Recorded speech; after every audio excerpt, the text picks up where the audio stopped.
Shalom, kembali saya dengan Andre di acara Wednesday Message. Apa kabarnya? Semoga sehat-sehat selalu. Kali ini saya ingin membahas satu tema dengan judul What Happened When You Struggle? Apa yang terjadi ketika saudara sedang bergumul? Nah, saya akan ambil ini dari perikop yang cukup terkenal saudara. Mungkin saudara sudah tahu ceritanya, peristiwa di mana Petrus berjalan di atas air. Tapi saya bukan mau membahas Petrus berjalan di atas airnya, tapi saya mau membahas apa yang Yesus lakukan kepada murid-muridnya. Nah saudara, saya mengambil dari dua Injil yang saling melengkapi.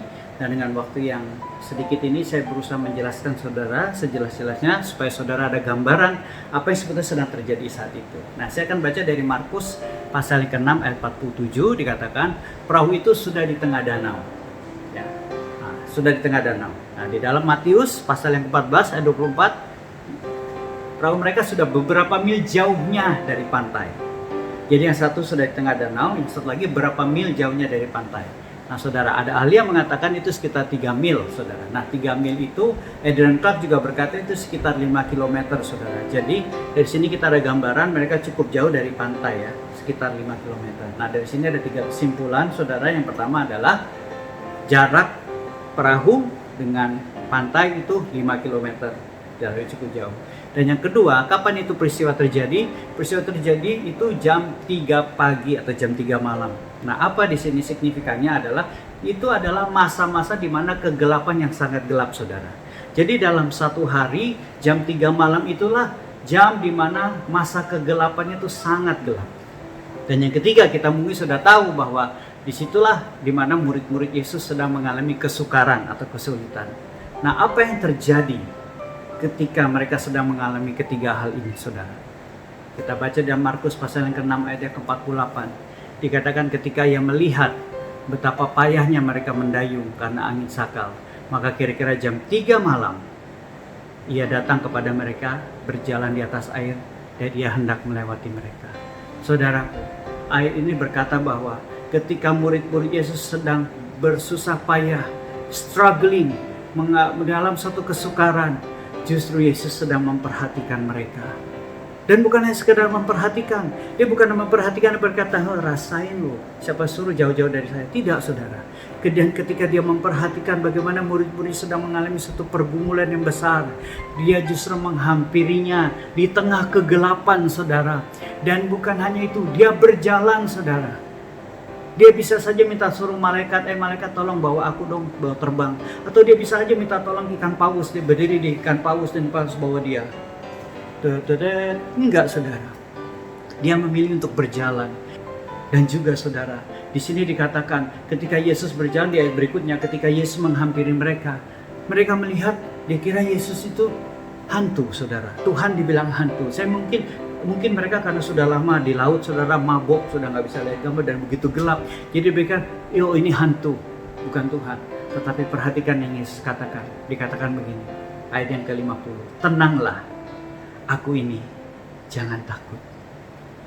Pesan apa yang dimaksudkan ini saudara? Ketika murid-muridnya mengalami kesulitan, kesukaran, penderitaan yang begitu menakutkan, di tengah kegelapan yang sangat gelap saudara, jarak yang begitu jauh dari pantai, tapi Yesus justru memperhatikan mereka ketika mereka sedang bergumul. Dan Yesus menghampiri mereka, dan bukannya menghampiri mereka, menenangkan mereka. Tenanglah, ini aku, jangan takut. Apa yang saudara sedang alami saat ini, mungkin saudara sedang mengalami pergumulan yang begitu besar, kesulitan yang begitu besar, kesukaran, penderitaan yang begitu besar. Mungkin dalam hal khususnya dalam hal finansial saat ini di tengah-tengah pandemi corona ini, saudara merasa mana pertolonganku Tuhan, mana janjimu Tuhan. Saudara merasa di dalam satu kegelapan, saudara berusaha menunjukkan keceriaan saudara di depan orang, saudara berusaha tersenyum, tapi di dalam saudara begitu mengalami satu kekhawatiran, ketakutan, saudara mengalami satu kesukaran yang besar. Saudara merasa sendiri karena orang lain tidak tahu apa yang sedang saudara alami. Saudara merasa di dalam kegelapan karena tidak ada orang yang dapat melihat saudara apa yang Tuhan lakukan. Justru saat itulah Tuhan sedang memperhatikan saudara. Ketika saudara sedang menangis, ketika saudara sedang bergumul, ketika saudara sedang mengalami suatu penderitaan, saudara mengalami suatu kesulitan yang besar, Tuhan berkata, aku memperhatikanmu dan aku akan menghampirimu. Tidak peduli berapa lama, aku pasti menghampirimu. Tidak peduli berapa lama pertolonganmu akan datang, yakinilah Tuhan pasti sampai kepadamu. Meskipun membutuhkan waktu, tapi Tuhan pasti sampai kepadamu. Dan bukan hanya itu, Dia akan menenangkanmu. Dikatakan, anakku tenanglah, aku ini, jangan takut.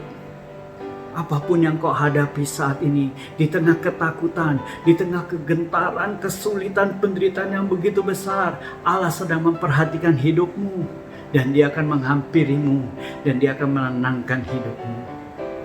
Bahkan kita tahu peristiwa setelah itu Petrus berjalan dan dia mulai tenggelam. Di dalam Matius pasal yang ke-14 ayat yang ke-31 dikatakan, segera Yesus mengulurkan tangannya dan memegang dia dan berkata, hai orang yang kurang percaya, mengapa engkau bimbang?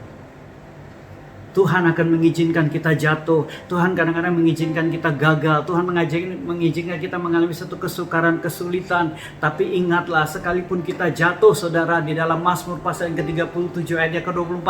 Sekalipun kita jatuh, tidak akan sampai tergeletak. Sebab tangan Tuhan menopang tangan kita. Seketika Tuhan akan menolong saudara, memegang tangan saudara, dan berkata, tenanglah, ini aku, jangan takut. Pertolonganmu sekarang sudah tiba. Jangan takut, sekalipun kau telah jatuh, sekalipun kau telah gagal, tidak akan sampai tergeletak. Mungkin bisnismu gagal, tidak akan sampai tergeletak. Mungkin saat ini pekerjaanmu sedang gagal, tetapi tidak akan sampai tergeletak. Karena ada tangan Tuhan yang memegang tanganmu dan akan menolongmu dan akan membebaskanmu dari masalah. Pertolonganmu pasti datang, meskipun itu sepertinya berlambat-lambat, tapi pasti akan sampai kepadamu.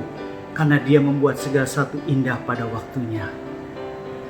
Semoga firman Tuhan ini, pesan Tuhan ini bisa menjadi berkat buat kita semua. Sampai berjumpa di video berikutnya. God bless you all.